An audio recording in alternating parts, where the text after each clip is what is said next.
What's up, everyone? This is the Next Tape Podcast, episode 30 with Mikel and Tanyka. What are we talking about today, Tanyka? Okay, so we're going to be talking about the Canadian legal system and maybe how it needs to improve a little bit, or maybe not. We'll see kind of where we land.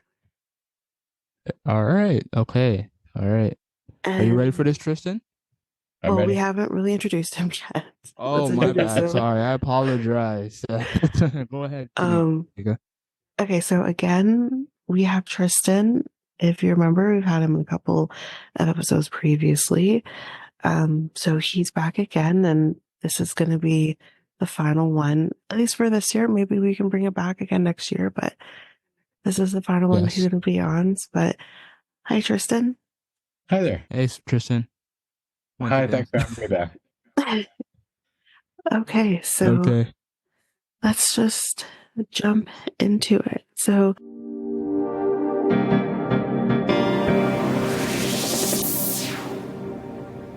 our American listeners, or maybe even people here in Canada who don't know how things quite work, we, because of the country, we're a bijural country, which basically just means that we are a common and a civil law system, which is maybe the easier way of saying things, but that's how it is.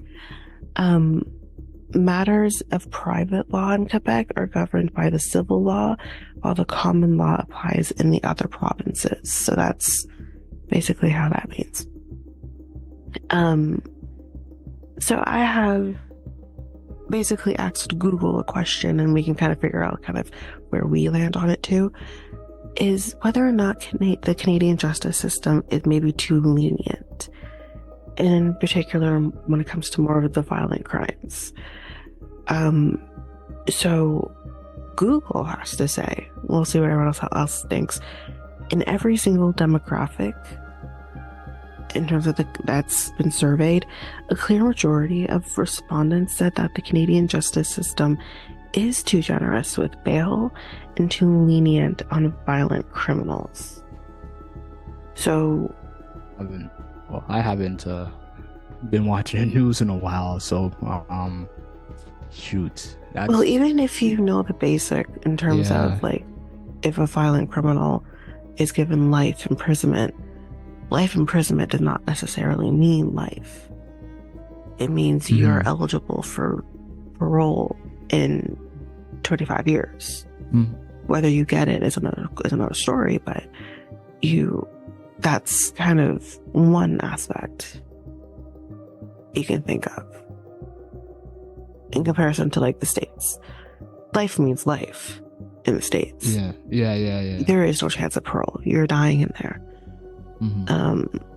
I think from the certainly from my experience of watching the European Court of Human Rights and those European concepts, there is a chunk of legal thought that argues that life without parole is cruel and unusual because it, at the point of sentencing, you know that you are going to be jailed forever, and therefore there's no reason for you to try to rehabilitate. There's no reason for you to try to change, all that kind of thing. Leaving aside the argument about, well, some people obviously should never be let out. Yeah. The thinking is that even with few exceptions, even if you say at the point of sentencing, okay, you must serve a minimum, let's say 20 years before even being considered for parole, then at least you know, okay, in 20 years, I can at least apply. I can make an effort to change or rehabilitation or that kind of thing. I'm not saying that argument always works, and obviously there are people who will not ever be let out. But there's sort of different legal thoughts on that. But the other thing I was thinking is, just because before I came on here, I was looking at CBC, and saw, I don't know if you saw the story, that there was a wrongfully convicted New Brunswick man who spent more than 20 years in jail for murder. He was cleared formally in January, and he just died at age 80. Oh Jesus! Yeah, those are the stories that hurt my heart, honestly. Yeah, and that's the, that's the problem with certainly the death penalty, because it is so final. If there is a wrongful conviction or a wrongful legal process, a system has to have in it somewhere the capacity to admit that it's wrong. Or maybe not admit that it's wrong, but also accept that it's wrong, because those are not necessarily the same thing. And act when it is wrong. Not just say, oh yeah, we were wrong, but we're not going to do anything about it. And there's too many cases, far more in the US, but there's too many cases. Oh yeah, I was gonna mention that. Yeah, that's true. And that's the thing, like, I'm not necessarily someone who is for the death penalty. I think for me it's a case by case basis, but there are so many times where it's like humans make a lot of errors, especially when it comes to, potentially someone being wrongfully convicted, whether that is they're just 9 times out of 10 just zeroing in on this one person and not looking at the evidence. And once the evidence is able to exonerate that person, yes, you have those cases where they've spent many years in prison and then they come out and they die. And there it is, that was their life. It's horrible. I look at the case of I can't remember their names now, but they were on Netflix. God, I wish I could remember. Stephen Avery and his nephew. In cases like that too, it's like you have police officers who are able to quote unquote lie in order to get a conviction, and it's like in cases like that too, it's like, no, that's not okay, because here the person who is clearly on the spectrum, like I could talk about, I mean, Stephen Avery, for me, I'm not sure. His nephew 100% didn't do anything, and he's in prison right now, and that's the part that's upsetting. But I'm all over the place when it comes to stuff like that, because human error. But at the same time, it's like, okay, but if you did kill somebody, I don't want to know that you're not gonna come back out into the society where I am, where people I care about are, because that's a part for me where I'm like, I'm not sure. And I am gonna talk about something personal as well, towards the end. But go ahead, Tristan. No, I was gonna say, I mean, I understand, because I often think of particularly Scottish justice, where I am. I think sometimes that it looks lenient for particularly vicious crimes, or the one that I often think of is death by dangerous driving. The maximum sentence for that, I believe, is 5 years over here. That never, in many cases, that doesn't seem right. That's far too low. It is. But, Scotland has a different sentencing regime, sentencing guidelines. It is shorter or lighter maybe than England, for example, south of the border. But going back to talking about miscarriages of justice or evidence and that kind of thing, the other big problem is the legal system and whether it is unequal, and whether people have, there was a really good ideas program a few months ago about this, about sort of the unequal access to justice, because justice costs so much to access. Can everyone freely or afford to access good legal representation? Usually it's that can really impact what kind of what kind of justice you get, whether you are guilty or not. There's got to be an equal access there, and that also has to be equal in access depending on your background. I mean, I'm sure no one in Canada, well, okay, some people might, but generally nobody's going to argue that Indigenous, people from Indigenous nations are equally accessing or fairly the justice system compared to everybody else. Or Agreed. To, the white majority or whatever. And that is, regional, that's localized. All those other aspects figure into it, as well as, can you afford a lawyer who's going to do a good job? Otherwise, you might end up with a public defender who 9 times out of 10, sometimes they don't do good jobs.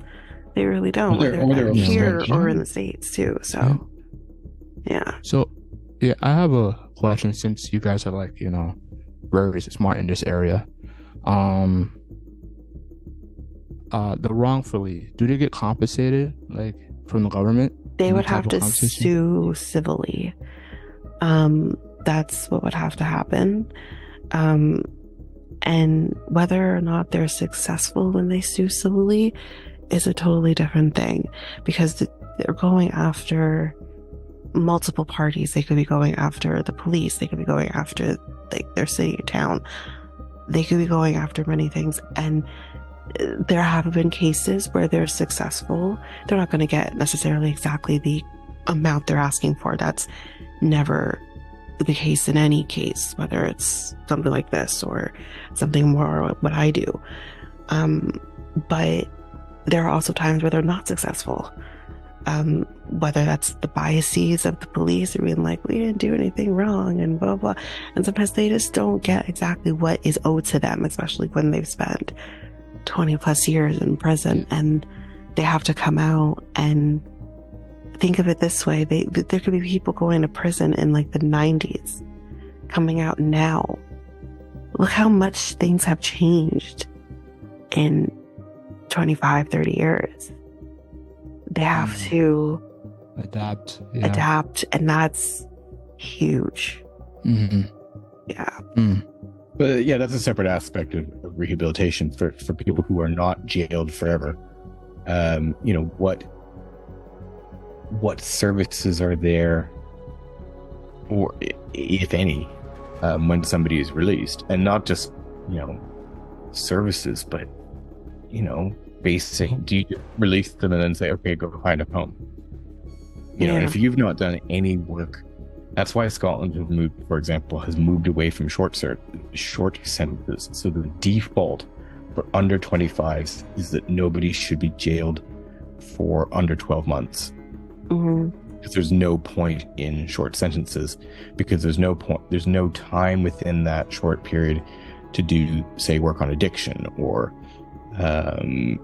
accessing mental health services within prison or that kind of thing. So there's a recognition that under 25, there needs to, obviously, if it's a serious sentence, it's going to be longer anyway, but the short sentences don't really work. That's not to say that it doesn't happen. I mean, I have seen, as a regular court reporter, I see people come up all the time who keep breaking alternatives to custody, and there really is no choice at a certain point that they have to be jailed. But also that there is a recognition this will not help.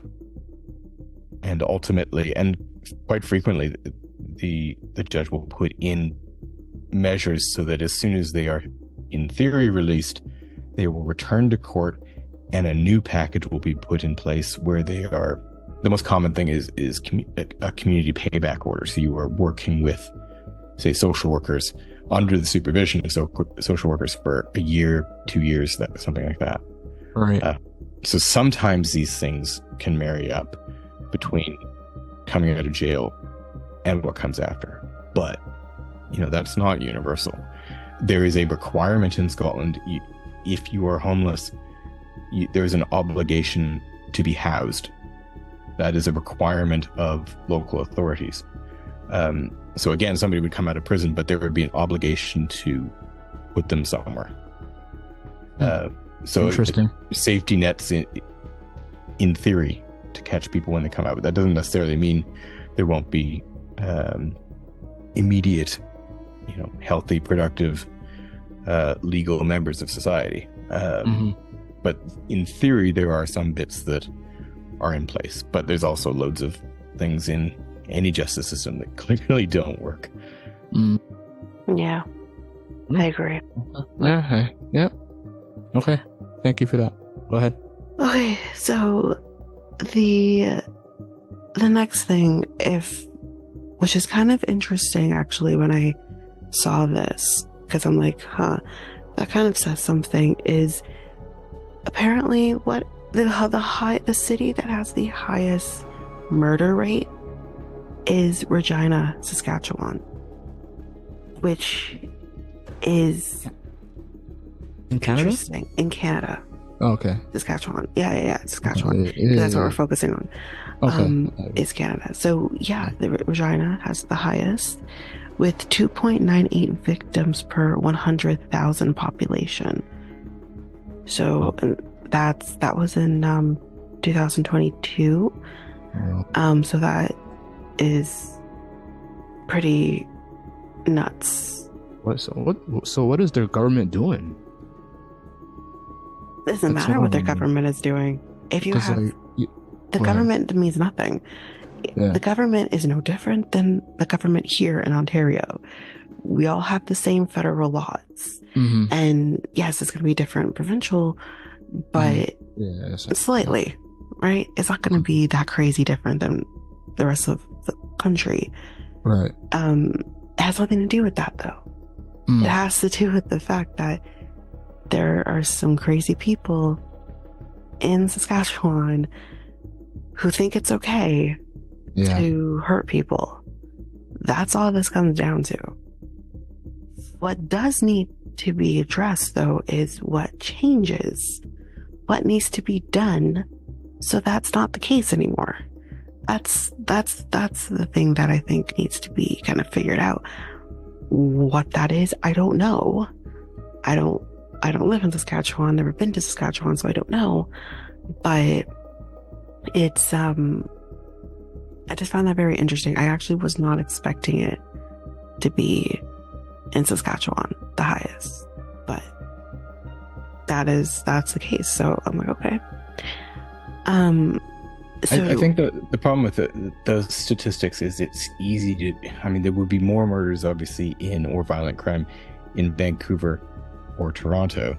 Yeah. Overall, but because Saskatchewan is a smaller population, that's the problem with statistics. Is that's true.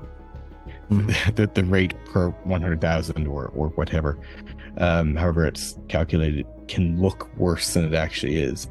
Yeah.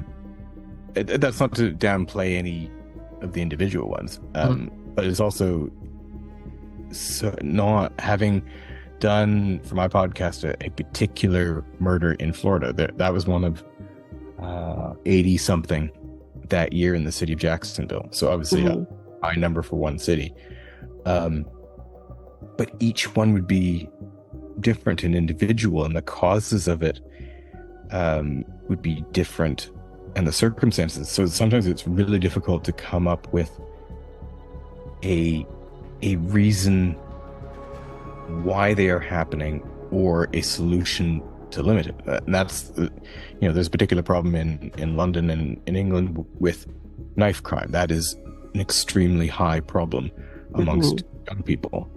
And actually, I think Saskatchewan has had similar stats with knife crime before. But so you can recognize, okay, there is a particular problem with young people carrying knives, but how you tackle that is, down south it has been generally treated as a justice thing. So you give harsher sentences, for example. Whereas in Glasgow, in Scotland, there is a genuine approach to treat it as a public health issue. And so then you have multiple different agencies and sectors of government and public life that are tackling it as a health crisis. And then all the things that feed into why somebody would carry knives, violence with knives, all that kind of thing. Yeah. So, it's difficult to come up with universal explanations for crime or universal responses to it. There's plenty of people, we all know how common it is, particularly for right-wing politicians, to call for tough on crime, jail them longer, jail them harsher, whatever. It's a really easy catch-all response, but doesn't tackle anything and doesn't necessarily prevent anything. Because ultimately, surely the point is to prevent a crime before it happens. Yeah. So, just tackling the response after somebody has been killed, for example, isn't going to prevent anything. Yeah, that's true. I really don't think in the heat of the moment, nobody thinks, oh, I'm about to kill this person. Oh, and I might get executed someday. Yeah. I really don't think that happens. I don't think that goes through people's minds. I mean, no. I could argue that there are definitely people who think I am going to kill somebody today, but they are not thinking about the repercussions of that choice. Yeah. So, what are the situations for people to start, doing violence in Saskatchewan? Like, is it due to financial issues or divorce or relationships, or situation between a family? It could be all of the above. Okay. That's the thing. It could be all of the above. Okay. It could be because of financial, and that's the resorting to. It could be gang violence or anything like that. It could be something like that. It could be domestic violence. I think that's what you're trying to get at. It could be that. It could be all of the above. Yeah. Right. Okay. I didn't dig into, the different types of crimes happening in Saskatchewan and why it's so high.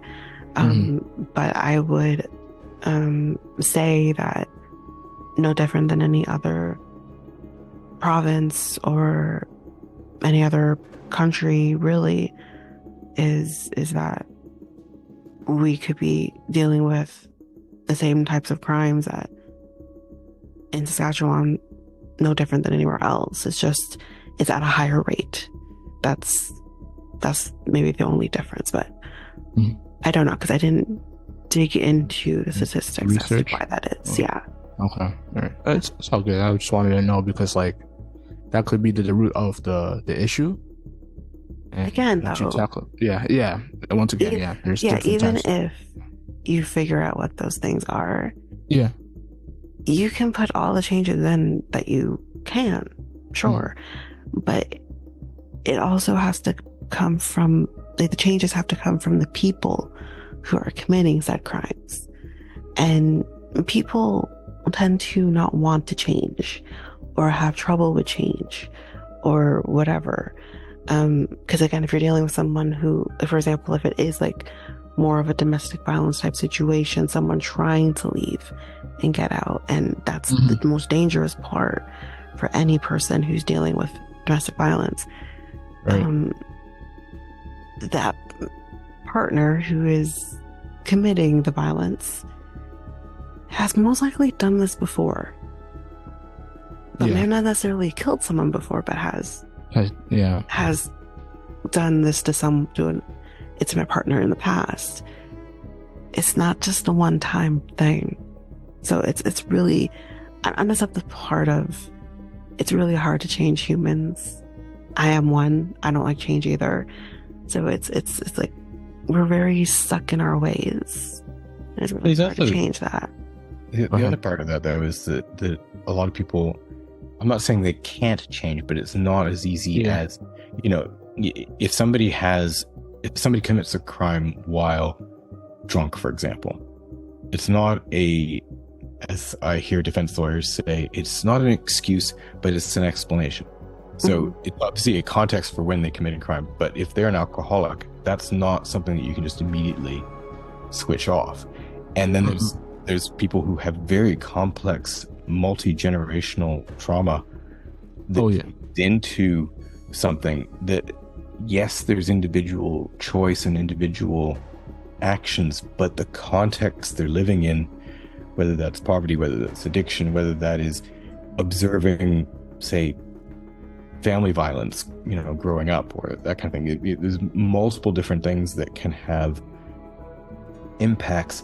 And then when you also have, a complete lack of mental health services to tackle those issues, whether somebody ends up committing a crime or not, you're not really contributing to avoiding the consequences of intergenerational trauma or addiction or any of those other things. So yeah, it's complicated because, again, there's that response, usually right wing, that says, or it's a particular rhetorical response, we need to be tough on crime. It's up to the individual.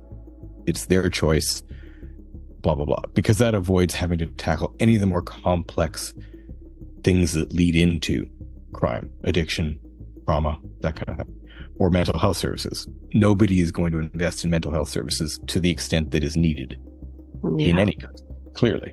Yeah. So if you're just going to put that to the side and just blame the individual, okay, well then that leads to a certain set of responses to fixing the justice system or changing it. And there's a lot of people within the justice system that are perfectly happy for it to continue. It's largely been the way it is for decades, centuries. It's not really changed that much. I agree. So it was a bit of a rant. No, I mean, and again, to kind of go on the mental health aspect of things too.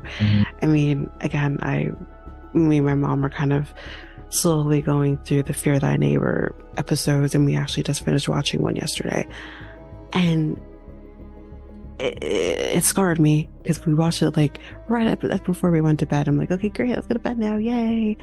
And it was a case of a person who, two neighbors, one of them was fighting in Desert Storm, he had PTSD and the whole 9 yards, and I mean, he made the choice to stop taking his medication, which is probably not a great idea. We'll just fast forward to the end. He ultimately, because again, Fear the Neighbor, someone's getting killed, ultimately killed the other neighbor brutally. And when I mean brutally, I mean the episode name was called Head in an Oven. So you can use your imagination. It was brutal crime. Actually, probably one that I'm like, that was a rough one. Because, I mean, they're all rough. But that was a rough one. And, I mean, he claims it was an accident and all of this. But, I mean, come on. But as much as I'm like, in one hand, throw the book at him, because, I mean, like, this should never have happened. Maybe if he was taking his medication still, it wouldn't have. We'll never know. But on the other hand, I'm like, but he is dealing with a mental illness. And he fought in Desert Storm. God only knows the things that he saw. I mean, I don't think he was ever really vocal about it. And the resources for the army or anyone, Marines or whatever, is not there. They kind of just say, yeah, please help your country. And then when you're done helping your country, well, you're left on your own to kind of figure it out. Whether it's employment or housing or your mental health, there's nothing. It's like you're just kind of left and floating in the wind, figuring it out. And that's what's also sad. It's sad that this poor man lost his life in the way he did. But it was also really horrible that this person just didn't have the resources that were maybe necessary for him. You could tell he was getting triggered by just everyday sounds. This person driving up into his driveway would trigger him. The sound, because they were renovating both their homes, the sound of, construction would trigger him. It's in cases like that, it's like, well, what can you do? There's so much you can do to hopefully maybe prevent something like that from happening. But anyway, that was my rant. That's been the case for decades. Yes. People coming back from the First World War, the Second World War, there was almost no support, and in some cases less than support. Oh yeah. And that's, if you have never been interested in, sorry, I'll rephrase that. If you are only interested in using your people, using your population as cannon fodder, or as, to fight your wars or whatever, and nothing beyond that, then that's entirely in line with just, oh yeah, I'm going to blame you for whatever you do when you get back. It's turning people into a number, turning them into an abstract that you don't need to care about, you don't need to provide services to, you don't need to support. So, there's a societal issue of looking at crime or looking at the justice system as not people. And don't get me wrong, there are some crimes that are not very human, but the hardest this particular crime was definitely not human. Yeah. But the problem is that it was a person who did it. So it's easy to respond to say, that person's not human. They're just evil, whatever. The problem is confronting the fact that actually it was a human being that was capable of that. And how do you respond to that, either after the fact, or do you think systemically, okay, what can we do to prevent that? There is plenty of evidence that you can't just send people off to war and they come back and everything's perfect and, sunshine and rainbows. And yet no one continues to work to fix that or to work on support. I mean, it's hilarious watching Donald Trump, for example, go on critique the Democrats or Biden for not supporting veterans when they come home, when he was even worse. Exactly. I mean, my guy, like, I can't. Oh man, I can't with Trump. The man doesn't think before he speaks. That's always been the case. Yeah. Even before he was president, he just speaks and doesn't actually let the words process in his head. So, like normal people do. But yeah, I mean, in this particular case, you're right. It is a person who's committing it. And how? Because I mean, again, it wasn't so much the fact that the murder itself, if true, was an accident, I guess. They were fighting, like sometimes men do, and it just went too far. But it was everything following that was like, what in the world?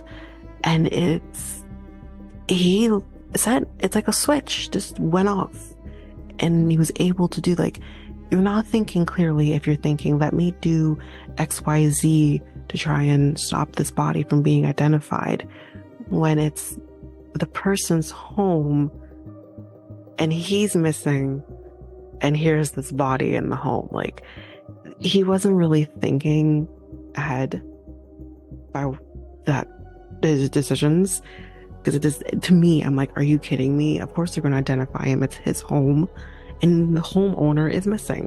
Like, come on. But we do have to remember it is people who commit these crimes. And I am for rehabilitation in certain cases. It just really depends. I feel for him because it's like he didn't have the support that he needed as a person who fought in the army, and So I feel for him, but I also then feel for the victim's family, especially his mother, who both her children had died, different circumstances, and she had no one. He was it. It was the only thing left for her to have support, and that was taken from her. So it goes both ways for me, but it just depends. But we are about to end off on this section, so Tristan is going to be leaving us early again. But Tristan, thank you for coming on and having this discussion with us, and hopefully we can have you in a future episode. I would love to have you in a future episode. Yeah, definitely. Yeah. You know, I've enjoyed our chats, and excuse me if I sometimes get into rant mode, but no, it's okay. It's fine. It's okay. It's all good. This is what this podcast is all about. So ranting, right? Having conversations. That's what it is. Yeah. Yes. But yeah, thank you. And yeah, we'll definitely have you on a future episode. We have 4 principles in terms of the sentencing in Canada. Okay. So those principles are denunciation, deterrence, separation of offenders from society, and rehabilitation of offenders, acknowledgement of any and reparations for the harm they have done. So those are kind of the things that they kind of focus on when it comes to sentencing here in Canada. And as we've kind of discussed already at length in this episode and in previous episodes, life sentence in Canada is 25 years to life. And that basically means that after 25 years, an offender has the right to get parole. They'll have to apply for parole, and they'll have to go through those channels. It doesn't necessarily mean they'll get parole, but it just means that they have the right to do that. So the issue that I have too with this in particular is the fact that when an offender is able to apply for parole, you're not only trying to get parole, but you're also putting the family of the victim or victims through the hell of having to continuously have this hold up their life. Because 9 times out of 10, they're going to the parole hearings and saying, please do not release this person into society. So they're constantly having to relive that. Now, that's crazy. Yeah, that's what happens. It happens here, obviously, because that's our laws. It happens in the States, especially if they are up for parole. If they are not, then they're not. Of course, a person can appeal their sentencing in the States, but eventually those appeals run out, and you just gotta shut up and sit there, right? Yeah. But yeah, that's basically what happens, and they need to do that, or they feel that they need to do that in order to make sure this person never gets out again, and that their family member or loved one didn't die in vain. And that's so we will have examples of people who committed pretty atrocious crimes who are free currently. So we'll go through those. There might be some you might recognize, Mikel, especially one of them, because we have actually talked about one of them. And is it? No, we'll get there. We'll get there. We'll get to that point. Yeah. We'll get there. Well, and also, like I said before, we ended with Tristan, that I do have a personal thing here too, that I never actually. I mean, I knew they caught the person and everything, and I'll get into it once we get to it. But I didn't realize what they were sentenced with, and ultimately what that means. And I'm just like, are you kidding? I cried because I never looked at it. This I'll get to it, but I never looked into it until I was researching this, and I'm like, oh God. So there's also that aspect of it too, where it's just like, come on, and we'll get to it. But yeah, it's just, it's hard on the families and the loved ones of the victims who have to continuously go through this. Yeah. Why can't we get rid of, because life isn't life. Life is 25 years to life. Oh yeah. In our country. Yeah, that's that you're playing with someone's life when it's very dangerous in terms of when it comes to a person's life, because like yeah. I'm sorry, I'm just wowed. Sorry. Yeah. So when it comes to parole eligibility and the potential release, may be determined through various legal mechanisms, as I kind of said, including something called the Fate Hope Clause, which I never knew. I feel like I've heard of it before, but it couldn't quite dawn on me what that means. So if you're out there too and wondering, what is that? Here's what it is. The Fate Hope Clause offers an inmate serving a life sentence, which again, as we said, not a life sentence, for murder or high treason, the possibility to apply to have his or her parole inadmissibility date reviewed after serving at least 15 years. Wow. And I feel, I mean, I could be wrong, but I feel like that's what happened with Paul Bernardo. It wasn't 25, it was 15. Or roughly around that, because I don't think it was 25. I could be wrong. I can't remember. But I feel like he's been eligible. I think he went to prison, or he was sentenced anyways, in mid-90s. And he's been eligible for parole for at least close to 10 years now. Which doesn't make, the math is not mathing for me. Yeah, is what I'm getting at. That's crazy, yeah. And he doesn't deserve it. That's what I mean. People like him do not deserve to ever breathe the same air I'm breathing. Nope. Ever.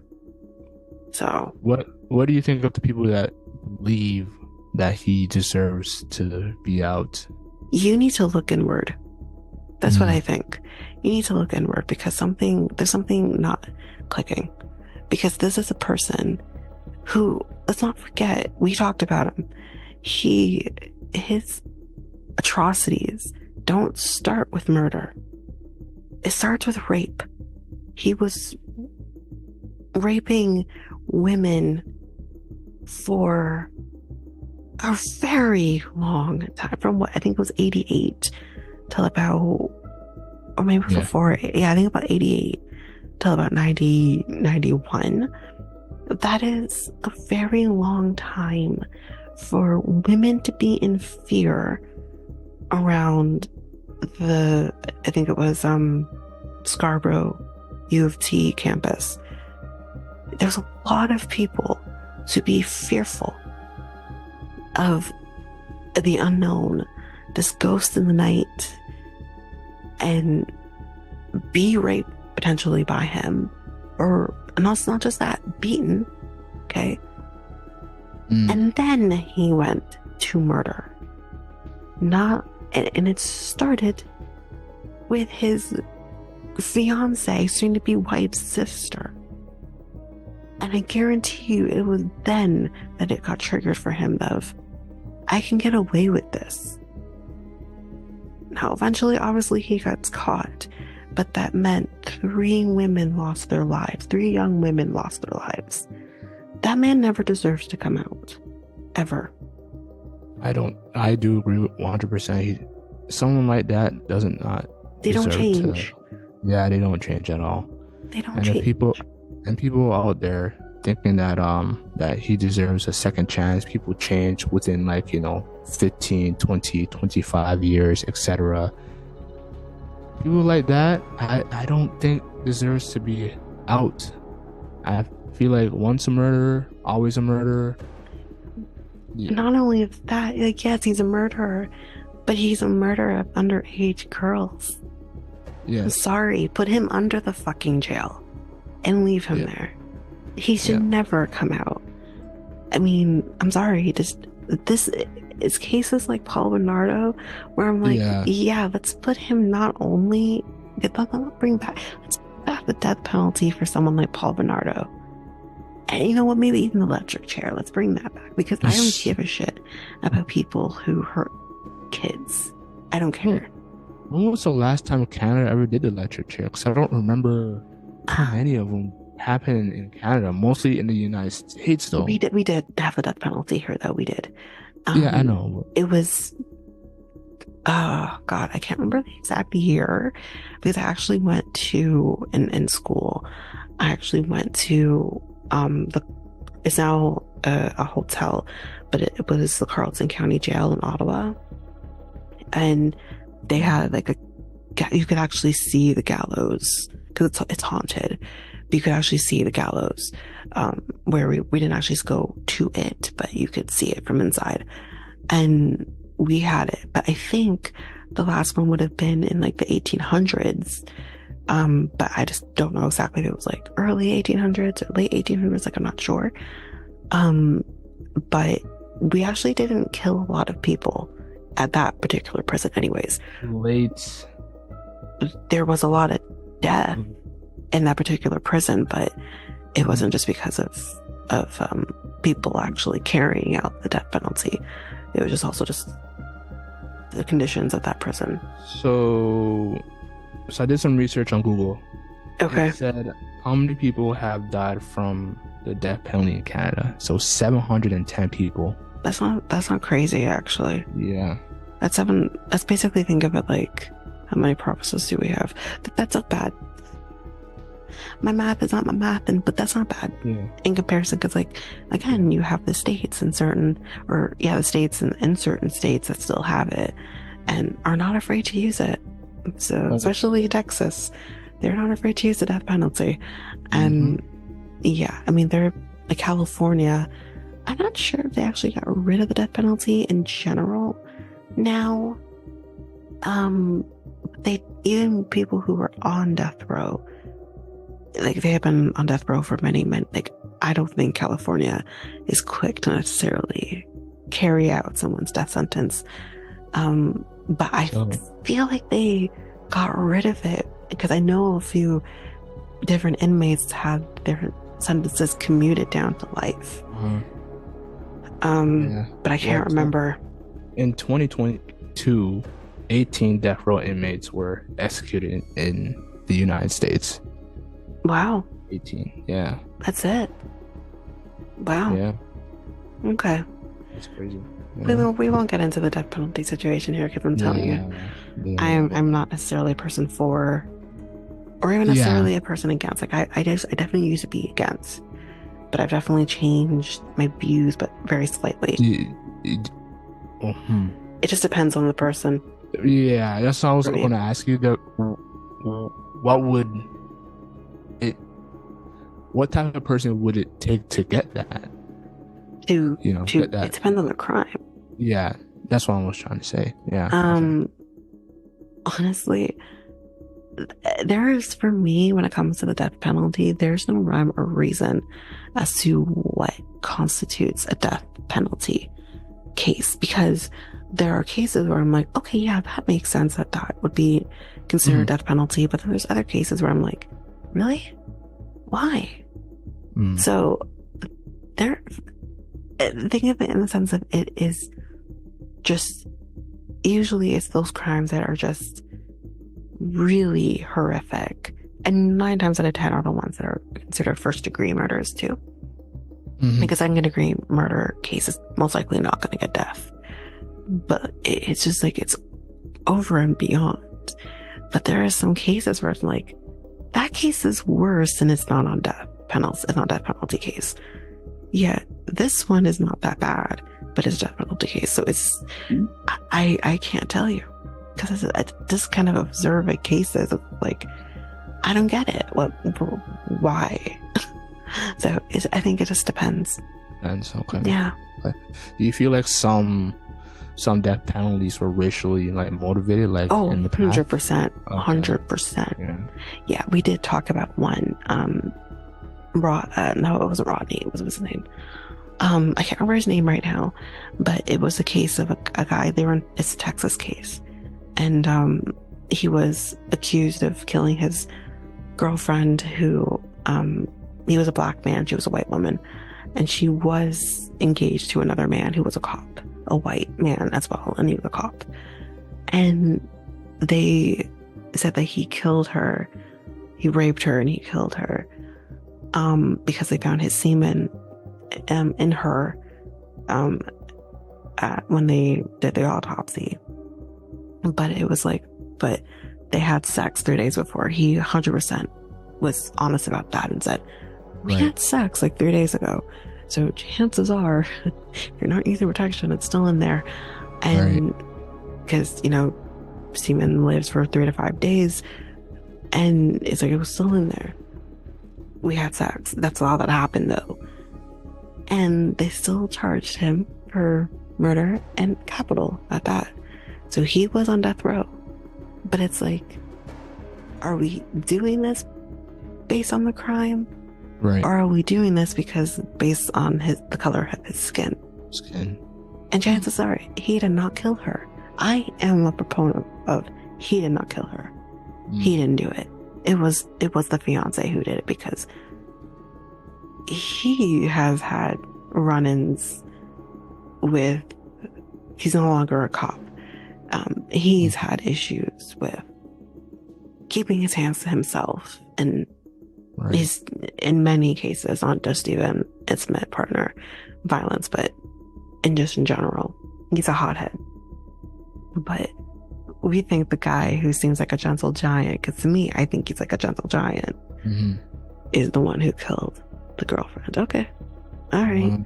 Okay, I see. And this was in the 90s too. So we're talking early 90s Texas. So, yeah. Interesting. Wow. But okay, good to know. Yeah. Let's get into some of the cases of people who were released and after an egregious crime and all that. So we're going to go into that now. We have Craig Monroe. Monroe was robbing a Toronto restaurant in 1980 when he shot Constable Michael Sweet, who was an officer attempting to intervene in the robbery.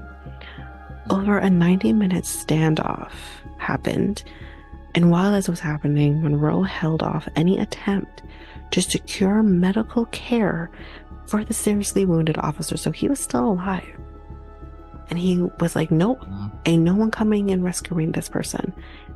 That's an intentional act. I'm sorry, that just is.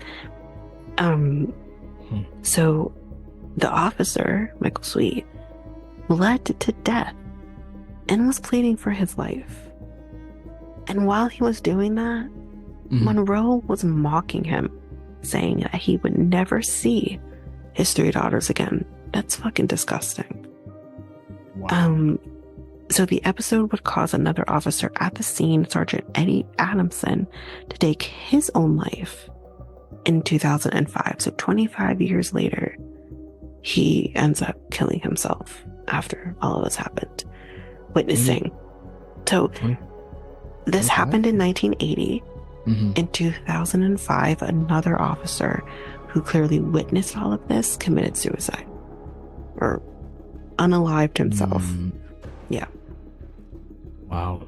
So in 2010, despite being deemed a moderate risk to reoffend, okay, he's on a low risk, it's moderate, Monroe was granted unescorted passes from a BC minimum security prison.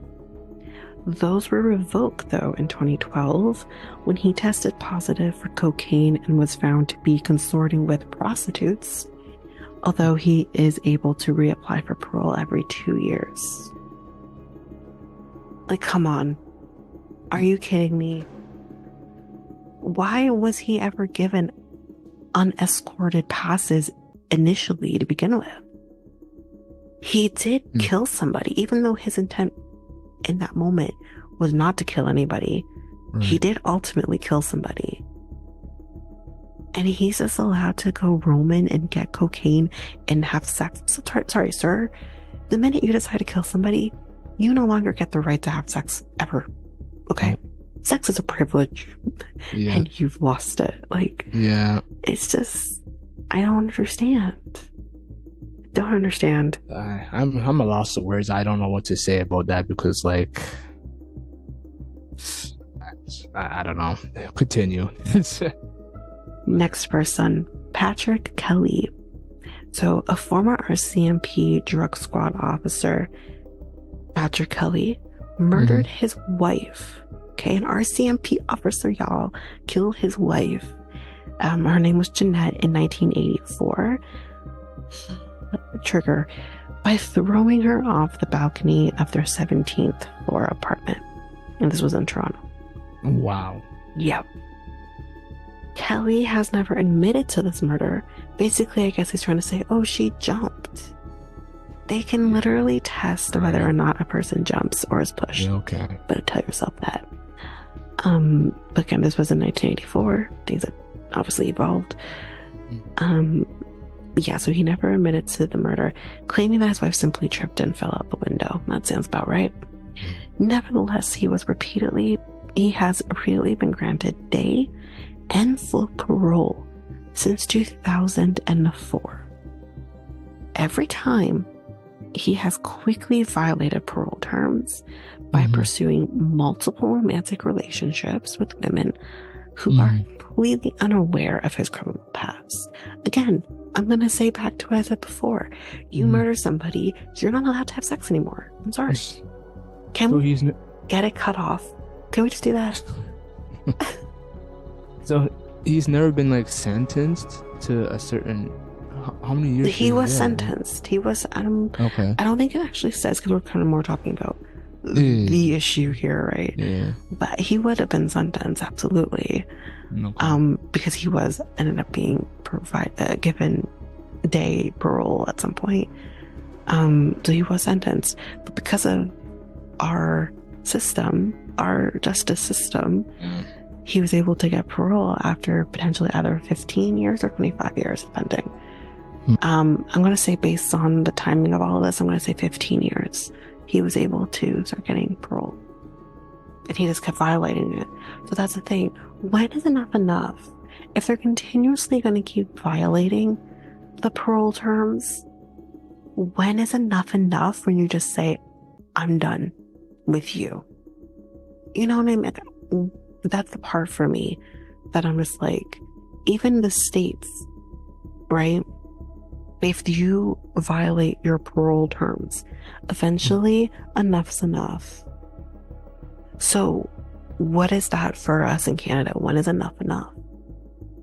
And I don't know. It doesn't sound like that ever comes. Death. Yeah, I know. When the person finally dies is when it's enough. It just doesn't make any sense to me. I mean, those two incidents are people already murdered already, basically, for that to happen? No, I mean, like the person who did the crime is when they die. Is when it's like, okay, well, we're done with that person now. Yeah, that's what I mean. Okay. So another person, Andy Bruce. Bruce was given a life sentence in 1970, again, life does not mean life, for shooting dead a young woman in front of her 7-year-old daughter. So he shot and killed a woman in front of her daughter. 7. Sorry, she was 7. He shot this woman in front of her 7-year-old daughter. Oh, wow. Reportedly over an ounce of heroin. I mean, I don't know much about much, but I feel like that's not a lot. That's scummy. Even gangsters don't do that. Like they have a code. They have a code that don't shoot somebody around with children. Well, I don't think they necessarily have the code to not shoot someone in front of a child. They just won't shoot the child. Yeah, that's the code. Yeah. Right. Yeah. No children, no dogs, no animals. That's their code. Yeah, but I don't think they care necessarily shooting a person in front of that person. Yeah. Or animal. They just won't shoot the child. Right. Yeah. So even before that, though, Bruce had a lengthy rap sheet that included 2 sex attacks on strangers. Okay, this guy's an asshole. In 1975, Bruce was one of the ringleaders of a hostage-taking and escape attempt at New Westminster's BC Penitentiary that killed 32-year-old social worker Mary Steinhauser, reportedly as she was being used by Bruce as a human shield. So this fucker takes a woman and says, "You'll protect me. Are you kidding me? Throw a pair, sir."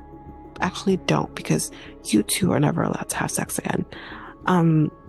Despite all of this, Bruce was granted full parole in 2010.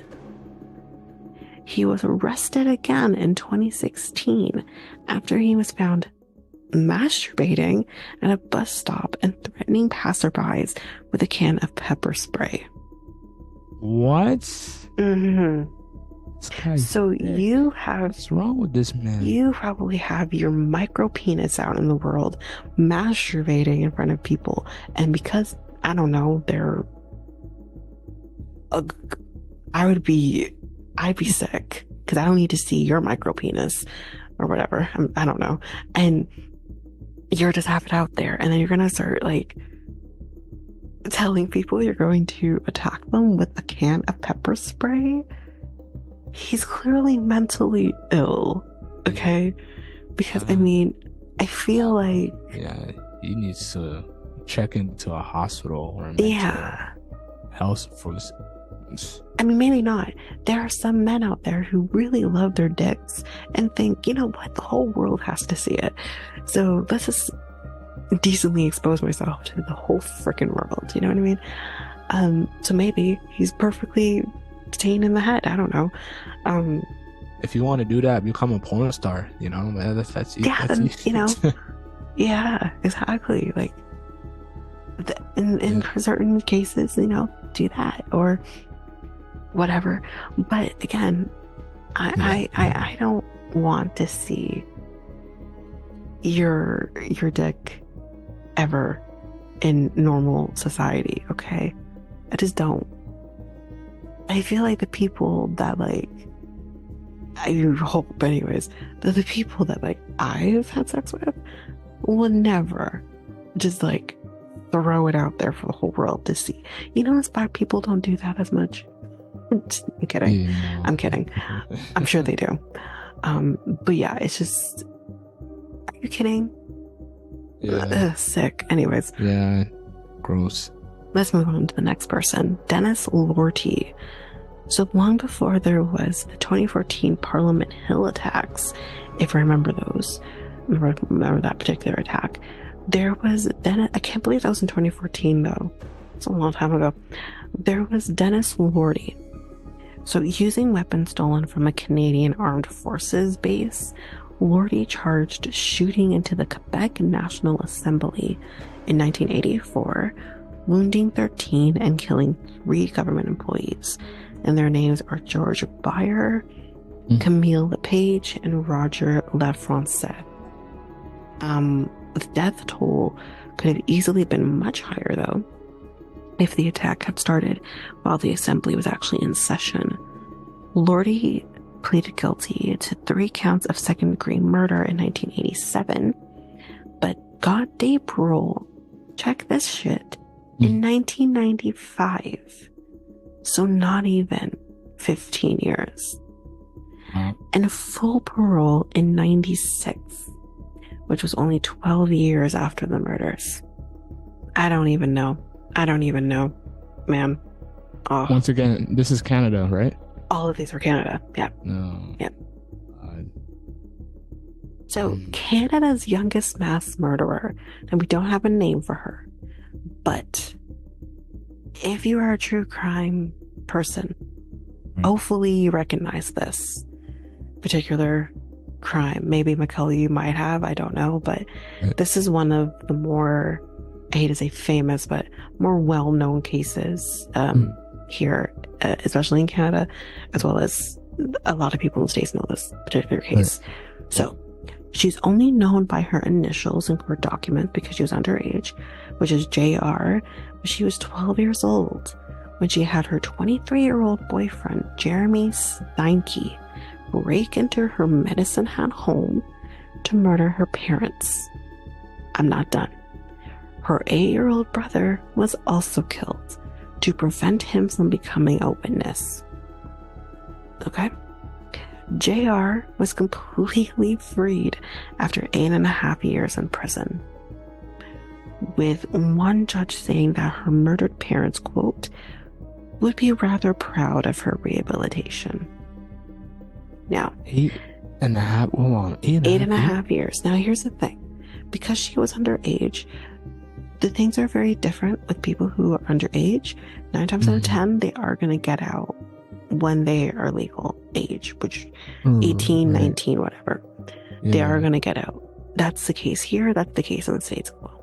So was it her and her boyfriend, or her boyfriend did all this? So I can't remember if she was there. There's, I think, if I remember correctly, we're not 100% certain if she was actually there when the murders happened. Even if she was, though, it wouldn't change anything. She was still gone now, early, in consideration. Because she was underage. That's why. What is a 12-year-old dealing with a 20? I remember years so when I was in. There's a lot more to the case. Yeah. Obviously, I'm not getting into. Yeah, but this was a young girl who was very rebellious. She liked to listen to, like, quote unquote devil music. Like, I don't think her family was necessarily heavy metal stuff. Yeah. I don't think her family was necessarily religious, but she was very much into all of that kind of stuff. And she's 12 years old. She's very gullible or naive, or she's 12. She's 12 years old. 12 years old, yeah. She is in this crowd of people, of friends, where Jeremy Steinke, who's the killer, he was also there too. He is a little bit of a slower learner. He was a person who seems to relate more to kids. And I think, if I remember correctly, it took him a while to graduate. Like, he was a mess himself, but he sees himself a lot, I think, younger than he actually is. And they have this friendship that eventually grows into something more. Like, if I remember, it's been a while since I've heard the story in full, but if I remember correctly, like, I think, like, he kills her parents. She stays with him in his trailer, and if I remember correctly, like, he had sex with her, but he raped her, because that's what it is, afterwards as well. Like, but, like, that's kind of how this happened. So yes, you do ask yourself, what is a 12-year-old doing with a 23-year-old? But again, it's just that case of the adult in the room doesn't know any better, and it's up to him to have known better than to get involved with a 12-year-old or anyone underage for that matter. Well, I've seen this happen. Not seen the situation, this crime, but, like, I've seen situations where, like, this type of relationship happens in elementary school, or even high school. Like,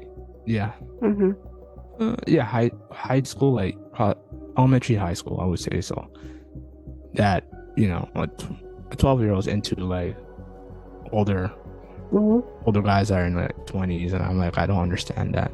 I'm like, what do you guys have in common? You have anything in common.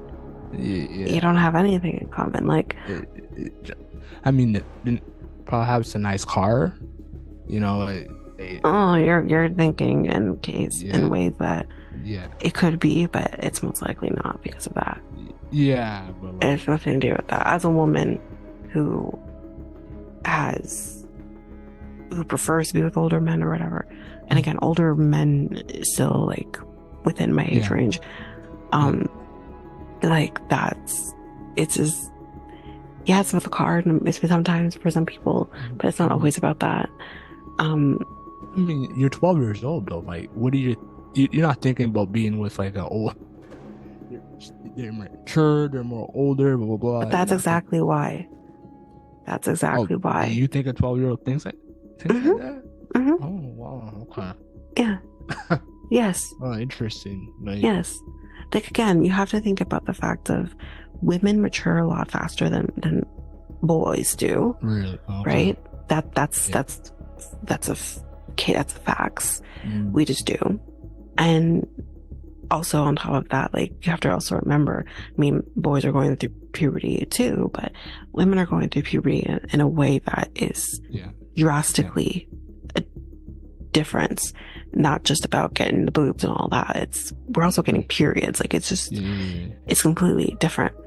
And we do, like, if I think of myself as a 12-year-old, like I wouldn't have necessarily wanted to date guys my age. I mean, I wasn't dating at all, so it doesn't matter. But I wouldn't have necessarily wanted to date guys that I was going to school with because they were all immature. They were stupid. This like that's the case. Like you have to remember we're thinking like that. I had friends that dated older guys. And I'll admit here, like this is a crime. I'm telling you this right now. Yeah. But when you're that age, you're in the moment, you don't think like that. I was 15 and I had men who lied to me about their ages just enough in order to have sex with me. And one of them stuck around for a long time until I realized, oh, this is a pattern for him. So that's crazy. Yeah, I was 15. He was 24.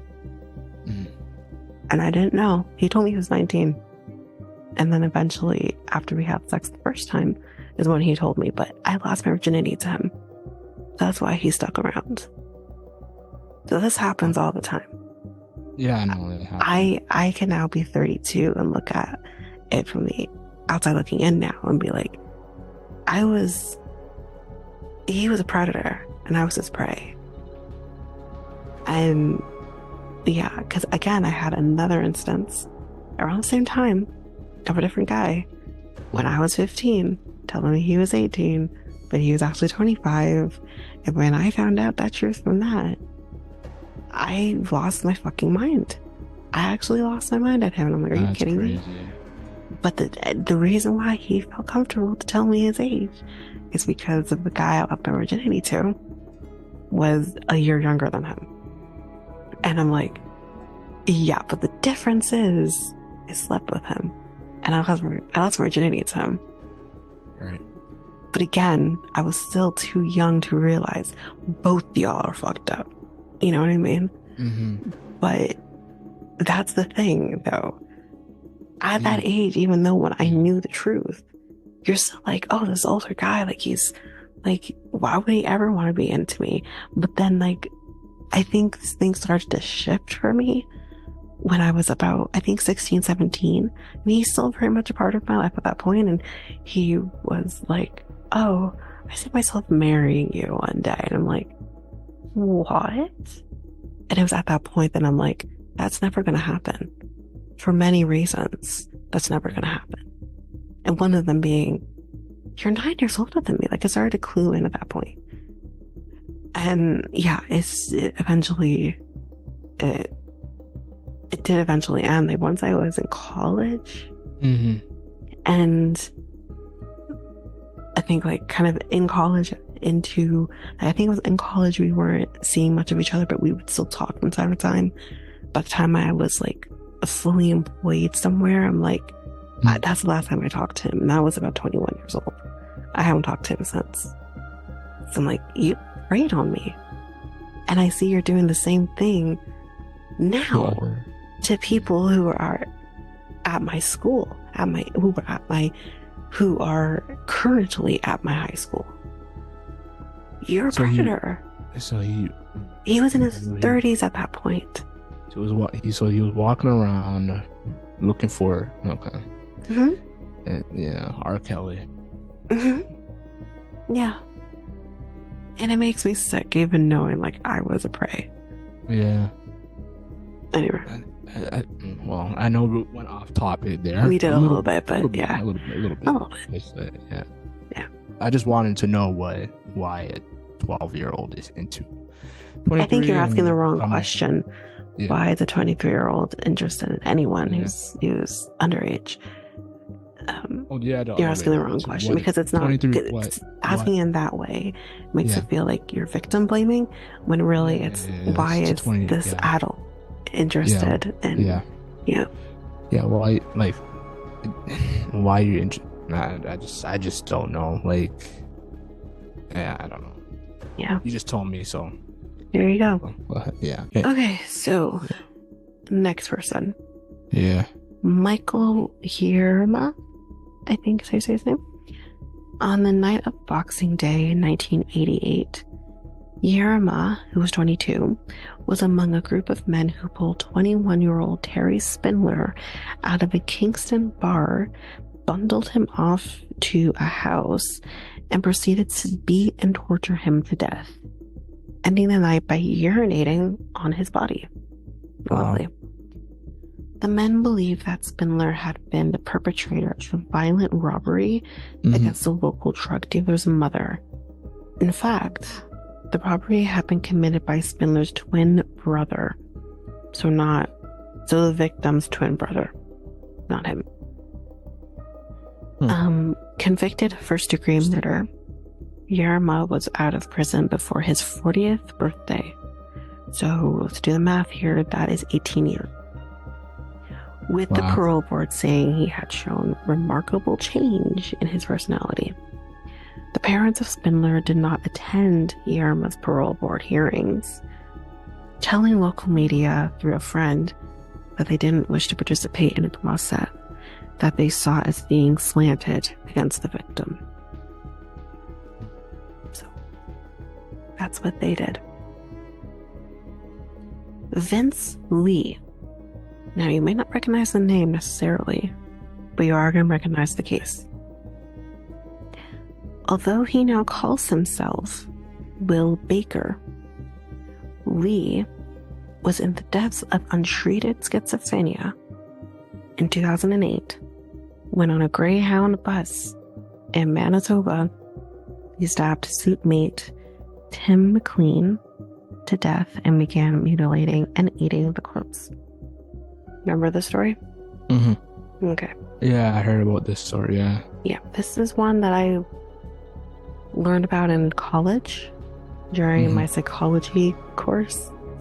And I literally remember going into that class being like, I'm really hungry.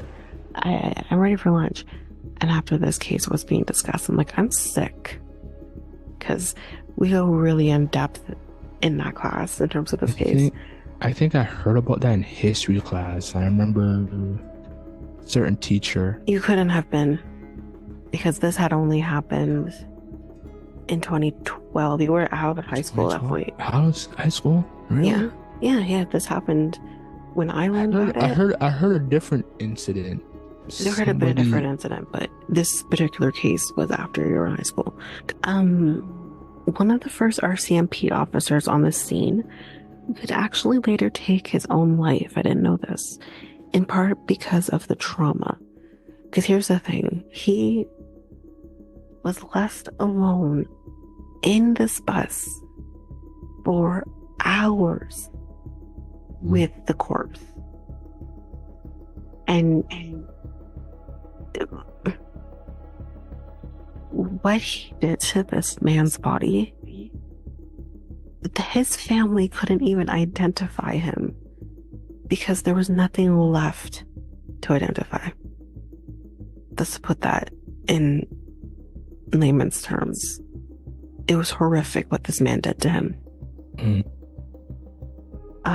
Baker was found not criminally responsible for this murder in 2017, and in 2017 was granted an absolute discharge from psychiatric care, effectively removing any ability for the justice system to monitor him, its movements and his actions.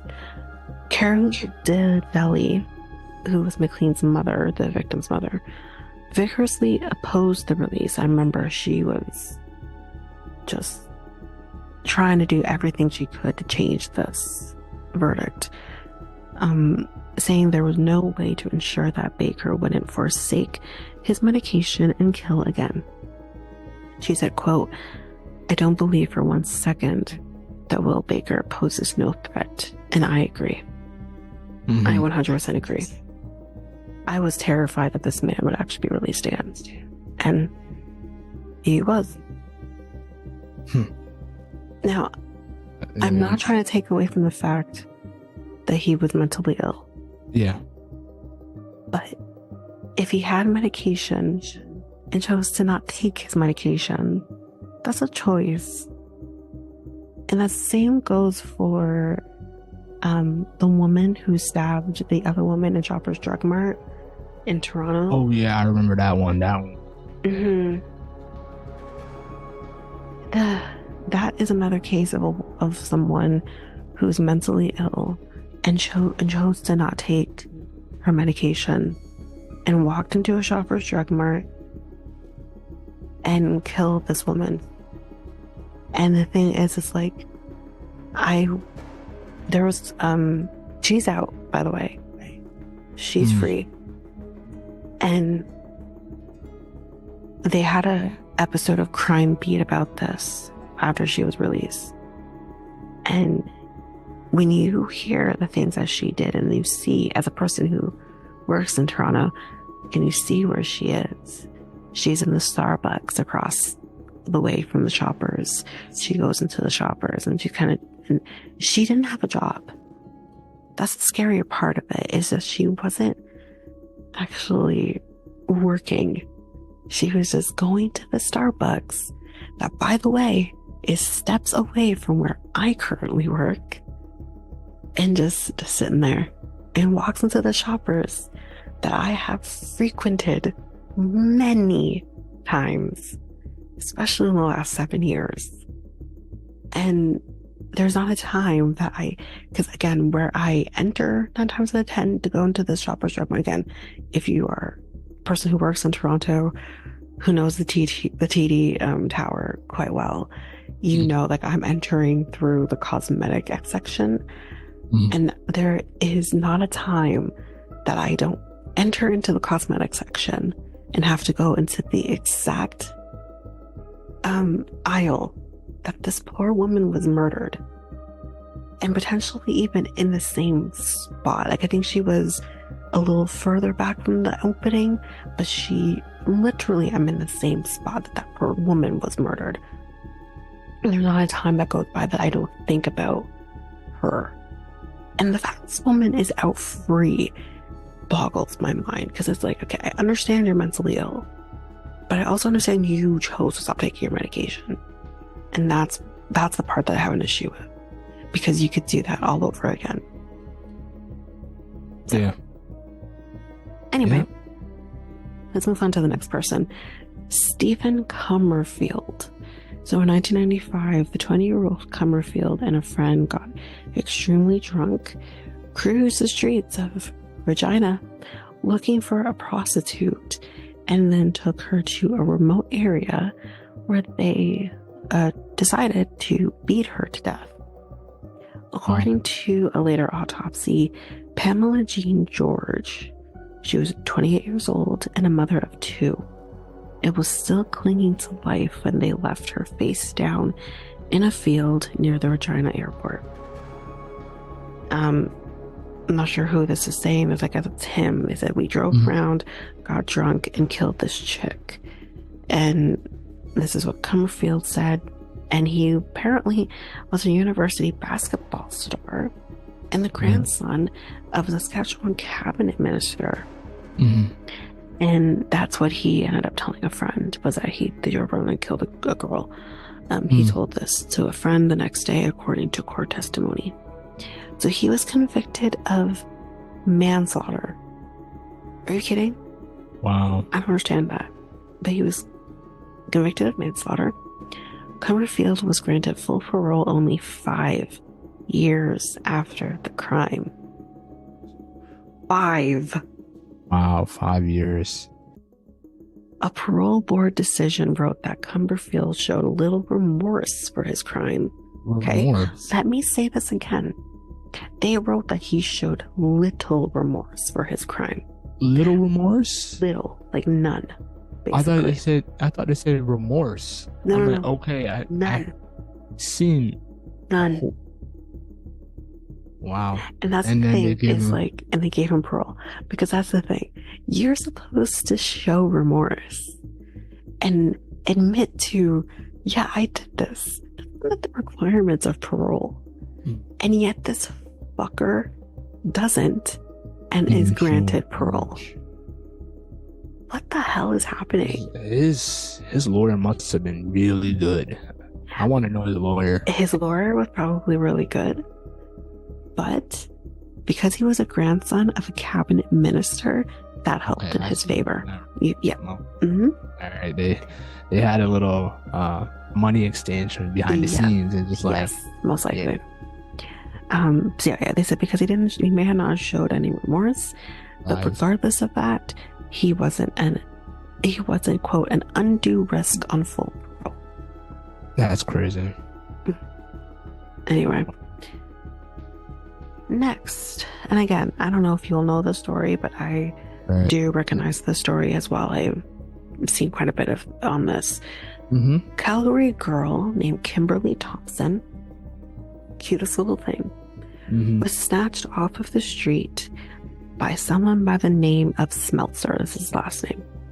I didn't catch the first name, guys. Sorry about that. But she was snatched by him in 1980 while she was on her way to kindergarten. Okay, this is a trigger warning for this Right. pretty horrific, and this is involving a child.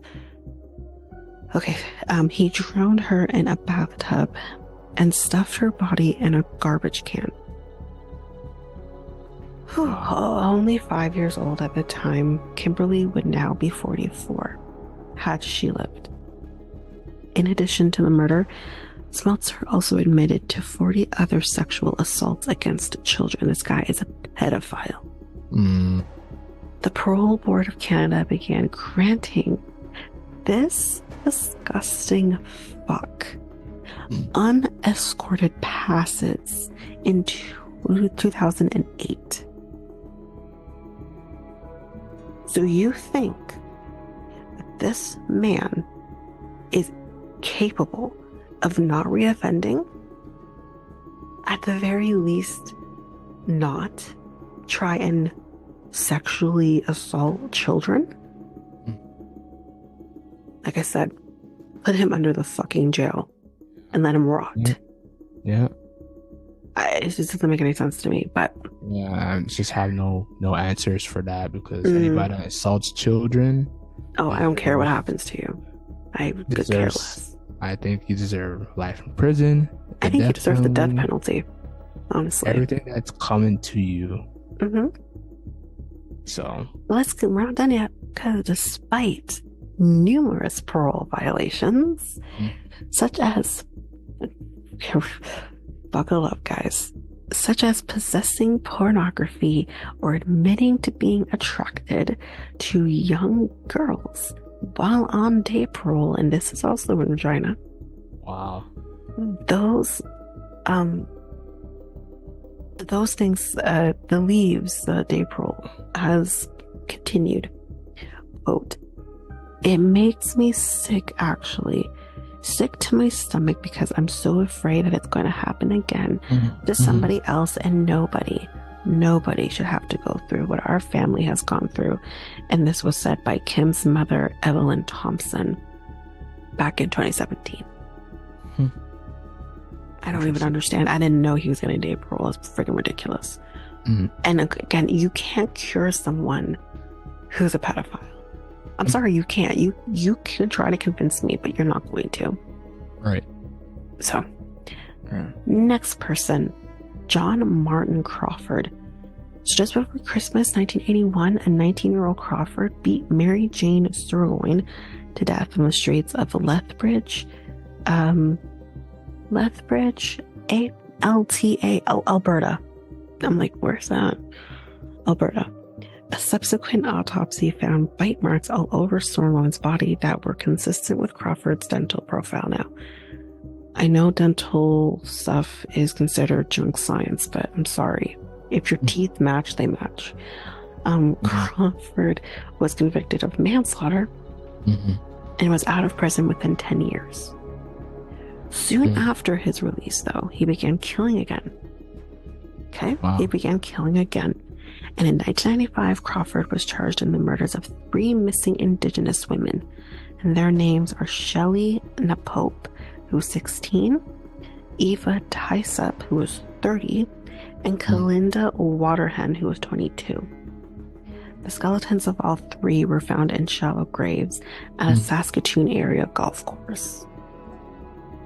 Guy's sick. Next person, Georgia Lovey. In 1991, Lovey allegedly sexually assaulted a former girlfriend at knife point, telling her that if she went to police about the crime, he would kill her family. However, she did go to police. And like he promised, 6 weeks later, he responded by brutally murdering her parents, Arnold and Donna Edwards, in front of her. Former Buffalo Sabres goalie Don Edwards is the son of Arnold and Donna, and was a target of similar threats from Lovey as well. Oh, wow. The murders made Edwards a public advocate for stricter homicide sentencing, although his efforts met with little success. In 2017, Lovey began receiving unescorted absences into downtown Sudbury. Quote, "To think this guy is going to be walking the streets of Sudbury and people don't know who he is or what he's all about. I'll be honest, I'm completely pissed off. It's one of the reasons I left Canada." Amen to that. And this was said by Edwards, the Buffalo Sabres guy, who now lives in an undisclosed part of the US for security reasons. Okay, Penny Boudreau.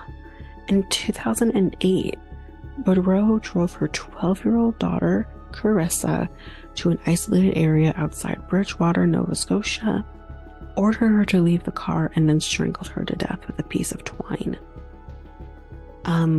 I'm not gonna tell you what Carissa's last words were, but let's just say heartbreaking. Just heartbreaking. You can probably find out if you really want to know, but it's heartbreaking.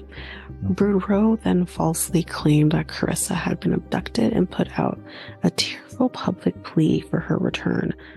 Although convicted of second-degree murder and sentenced to 20 years in prison, in June, the Parole Board of Canada began granting Boudreau escorted leaves from prison to attend church. God doesn't love you no more, my girl. Okay, I'm sorry. I'm just putting it out there. This case actually very much reminded me of Diane Downs. Again, if you are a true crime person, you know the name Diane Downs. Very much reminded me of that. Very similar, where she drove her kids out to a remote area, shot all 3 of them. One did die, and the other 2 survived. And she also was like, "Oh, someone came and just shot my kids." I think she said it was a black man too, which is, we can talk about that. But oh yeah, people who try to be like, it's, you know, I don't know if you've watched the story is on Netflix right now. Okay, what Jennifer did. What Jennifer, yeah, there's a story called What Jennifer Did, or whatever. I think it's basically what it's called. It's about the story of, I don't know if you know the story of the girl in Markham, Asian girl who had her kid, tried to have both her parents murdered, but the father did survive. It's a very well-known story, but they finally did something documentary on Netflix, and it's huge at the moment. And same thing, she would say, "Oh yeah, like these people came into the house and they tied me up and then they shot my parents." And when she described them, this was in 2012, okay? So not much has changed. This was in 2012. And she's like, "Yeah, they were black men. One had dreads, the other one didn't. And I think they had Jamaican accents."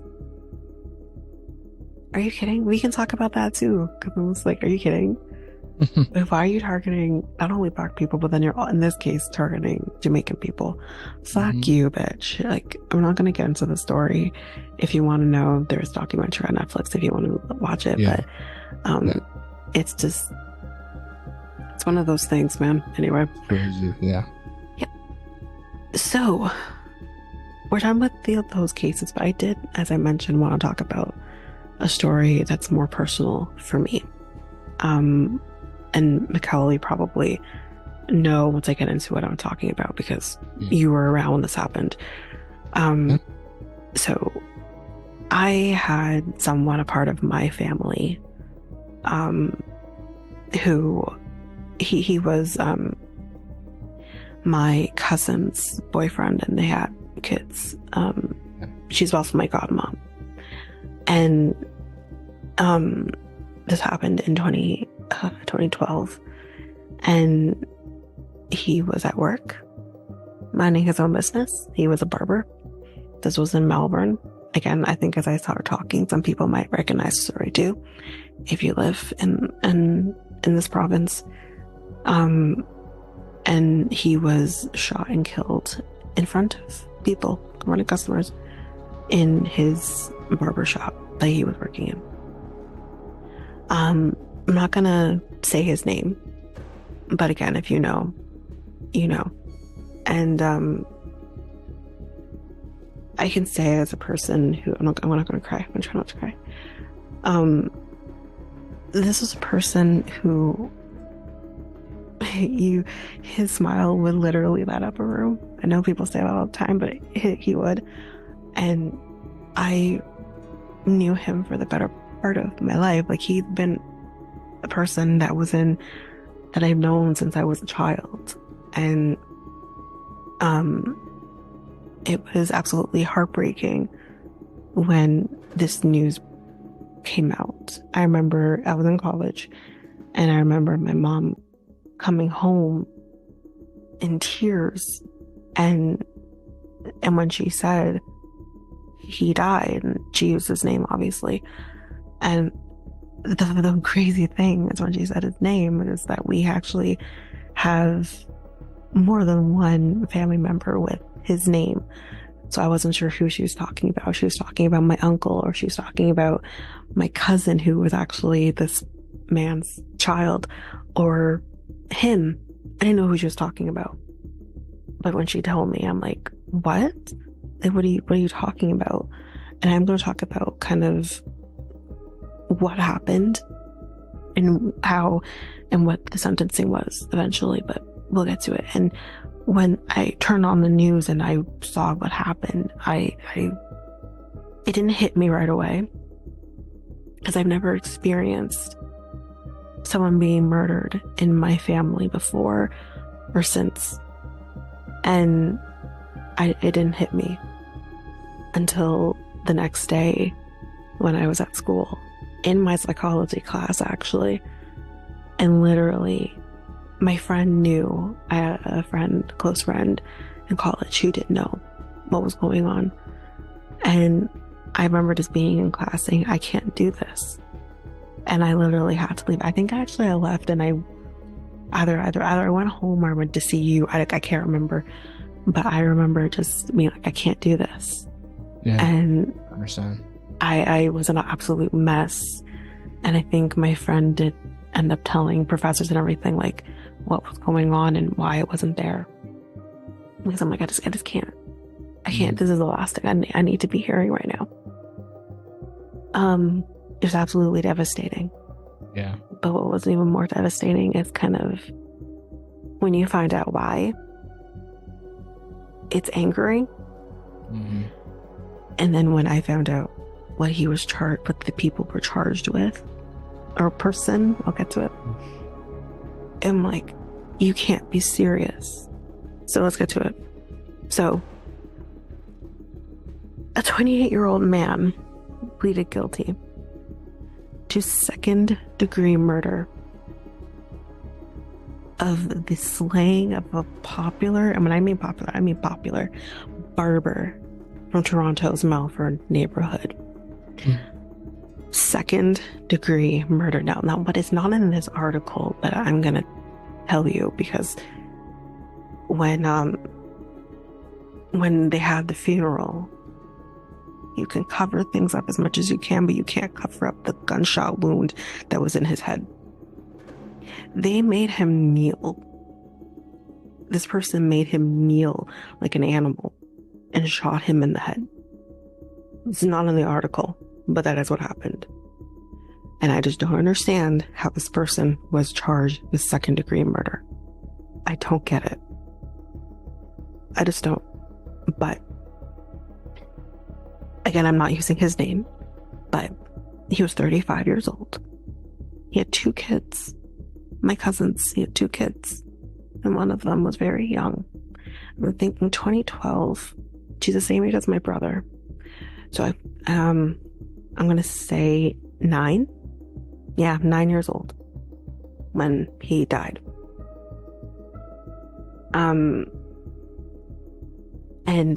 So yeah, he was shot to death. This was in January of 2012. In the barber shop that is attached to Malvern Town Center. And that is, it may not be in this article either, but that is significant, and I'll tell you why in a minute. The person who killed him, his name is Kevin Perez, entered the guilty plea, admitting he pulled the trigger on the shotgun and killed him after the barber pulled out of a $300 deal. I'm going to talk about that in a minute as well. So that is what he did. He said, quote, he didn't do nothing to that guy. And this was said by his brother, the victim's brother. He said, my brother got killed for what? $300. We're going to talk about it. I'm going to talk about it. Don't you worry. In court, Perez said it all started with a dispute over stolen computers. So the victim had planned to buy some computers. I don't believe it's believed that he did not know the computers were stolen, but he was planning to buy 2 laptops. Okay, 2 of them, and they were gonna be $300. And I'm telling you this because one laptop was going to be for him, for his use. The other laptop was going to be for his son, my cousin. That was what was going on. But what ended up happening was one of the laptops was actually broken, and the victim backed out of the deal because of it.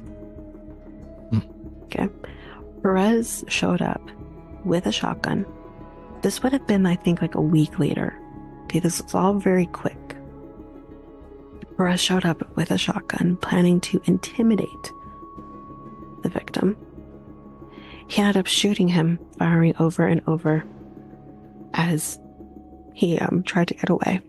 So it's the reason why I say, like, I just don't understand how this person was charged with second degree murder is because there was video surveillance of the person in the mall going back and forth. You could see him for the longest time going back and forth in the mall, and it's clearly this person was contemplating what he's about to do, because the barbershop is just like toward the back of the mall. So he eventually goes into the barbershop, as said, and like I said, he says that he was there to intimidate him at his place of work, mind you. He's there to intimidate him, but that doesn't make sense because you told this man to kneel, to get on his knees in order to do what you wanted to do. And I believe people I think a lot of people did talk a lot. Yes, this was a person who was dear to the community, but we're also talking about the fear, right? This is Malvern. Malvern is not a safe place. And but from people who did speak up, that's not at all what happened. He wasn't trying to intimidate him. That's the story you want to lead with, that's fine. But you stole someone away from his kids. My God, Mom. You stole him. You took him away. His daughter is now 20. How old my brother? 21. 20. She's gonna be 21 next month, actually. And he doesn't get to also see his son, who's also a father now himself. There's just this ricochet effect when people do what they do. Yeah. He's a grandfather, and they've never met their grandfather because of something that this asshole did. It's just ridiculous. But there's a little more to this. There's a little bit more that I also want to talk about, which I didn't know about this. He wasn't alone that day. His brother was also there. And they were initially, this is why I'm shocked by this, because I didn't know this. They were initially charged with first-degree murder, but was later withdrawn. And the reason why the brother wasn't charged with anything was because, well, he didn't actually commit the murder. He was in the car. He was supposed to be like the getaway person. But we're supposed to believe that the brother didn't know what was about to happen. And I don't buy that for a minute. I do believe the brother knew what was about to happen. But yeah, I guess there's something you can do about that if he's saying he didn't know. I don't know.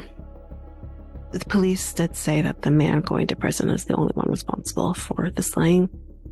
They said, quote, "We know we have the right person who committed this crime against the person," that I'm not saying his name. And this was said by Toronto Police Detective Leslie Dunkley. Perez is serving a 20-year sentence. Now, the part that is, as I've mentioned in previous cases, 20 years doesn't mean 20 years, and 20 years means he is going to be free and he is going to be able to live a life. And he was only 28 when he went into prison. So he's going to come out and be 40, late 40s into his 50s. Yeah. And he'll get to live a life where meanwhile our family member who was brutally murdered doesn't. This is why the system needs to change. We're talking, this happened 12 years ago and it's something that I never looked at, probably for self-preserving reasons, but it's something that I did for this case because I thought, you know what? I need to show how this can affect people who are who have to deal with something like this. And this is why the system needs to change. Because intimidating somebody and maybe accidentally the gun goes off. He was a tall man, and it could have maybe shot him in the arm or the leg or something that wouldn't have been so final. That's not what happened. He shot him in a place of a body that would have deemed him dead. He died on scene. He was pronounced dead on the scene. I'm sorry, but that's just, none of this makes sense to me. Yeah. Just senseless violence that doesn't make any sense. Yeah. Over $300. $300. A laptop because it was broken. That's all this was about. Yeah. And serves 20 years. 20 years. For the brutal death of someone. Yeah. Wow. Sorry to hear that.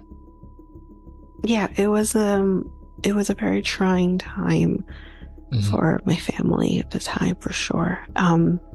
you know, it's a trying time when you have certain family members who don't attend family, I'm not going to say who, but who don't attend family gatherings at all, who didn't even know him, actually didn't know him personally. My uncle, who actually went by the same name, he showed up at the funeral too, and like his funeral was packed. There were people, they had to live where they did it. They had to do it there because they knew the amount of people who would show up would have been just so many people. I think it was like hundreds of people showed up at the funeral. Hundreds. People were standing. And, you know, even a restaurant here in Ajax, actually they do have one in Pickering too. Barrel's Pepper Pot, catered the gathering after the funeral for free, because he left an impression on them too, because he would actually travel from Scarborough to Ajax to pick food up because he loved the food so much. So they catered the funeral after, and it's just again, there was things I didn't know that I knew certain things, obviously, when it first came about, like when they found the person, they caught him and all that. I knew all of that. We talked about things, but I didn't know anything else beyond that until now. And yeah, when I cried. I was very upset. Yeah. I was supposed to. Yeah. Yeah. Yeah. But yeah, before we end this off, though, I do want to talk about something very quickly. That is kind of true crime related.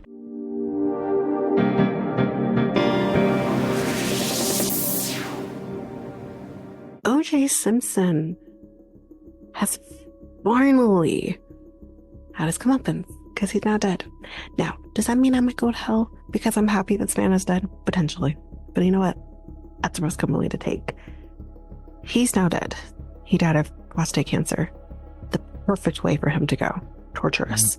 Anyways, the problem that I'm having right now is that I've seen on like CTV News or whatever, Facebook even, basically talking about his accomplishments and the life of O.J. Simpson. I don't give a flying rat's ass about his accomplishments and all of this. No, I don't give a shit. This man killed his wife and her acquaintance, who he thought it was more than that.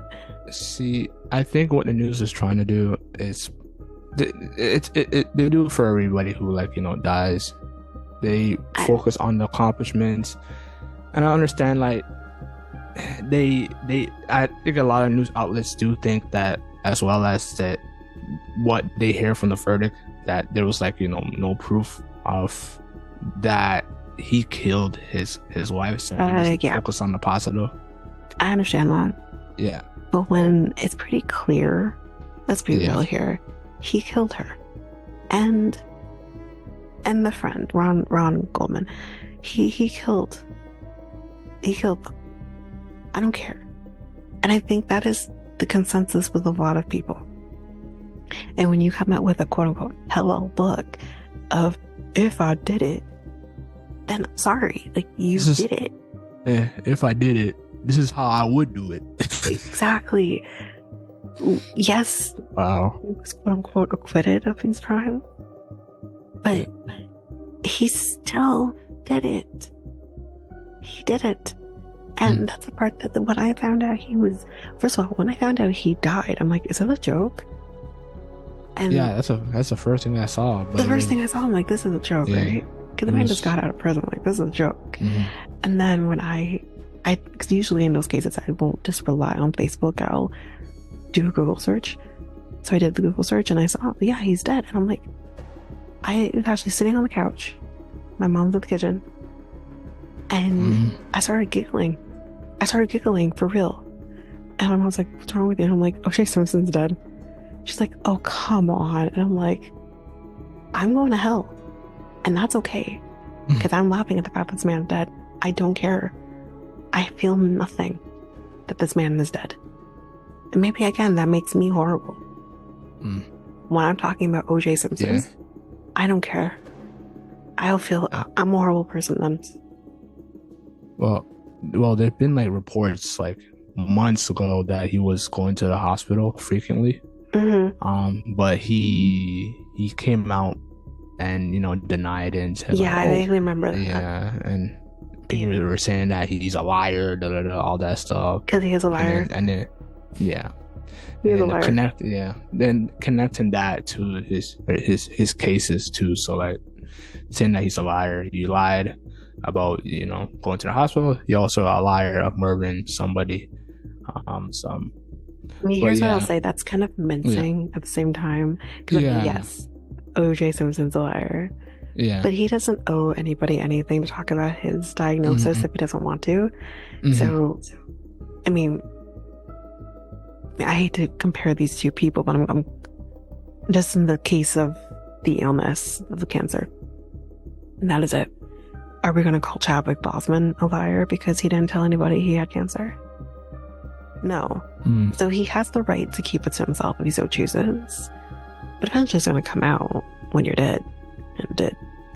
And I'm going to think, oh well, enjoy hell.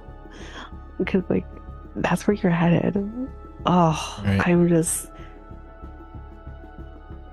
I'm ecstatic personally. I don't care. I've never been happy about someone's death until O.J. Simpson. And even like Charlie Manson, I'm like, well, he was in prison, so who cares? He served time. This was perfect. I'm like, I've never been so happy. It's fine, but it is what it is.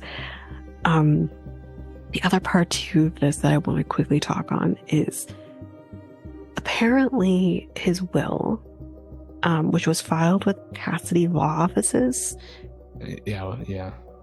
The person who is the executor of the will, and his name is Malcolm Laverne, I believe.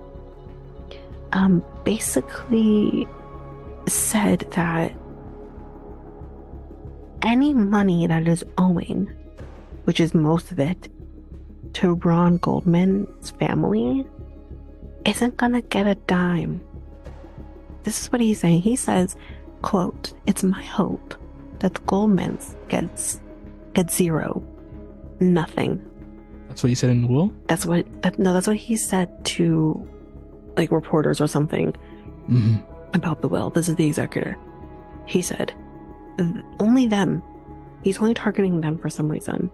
And he says, "I will do everything in my capacity as the executor or personal representative to try and ensure that they get nothing." And he actually cited the events surrounding O.J. Simpson's book, If I Did It, in which the family secured the rights and later issued a revised edition featuring additional commentary. So I guess he's basically trying to say is like, well, they have that book, so they got anything from the sales of that book.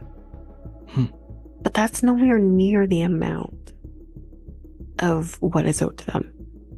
So for this asshole to literally say they're getting nothing.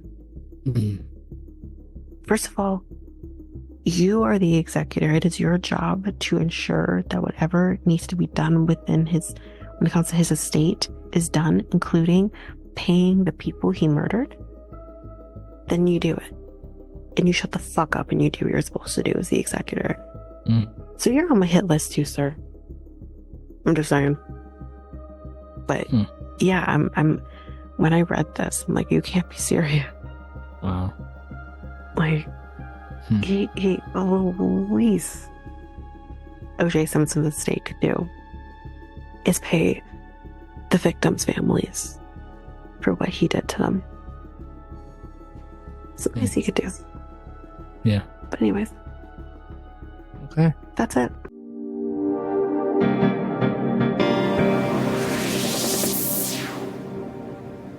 this ends episode 30 of the Next Tape Podcast. The Next Tape Podcast is available now on all podcast platforms.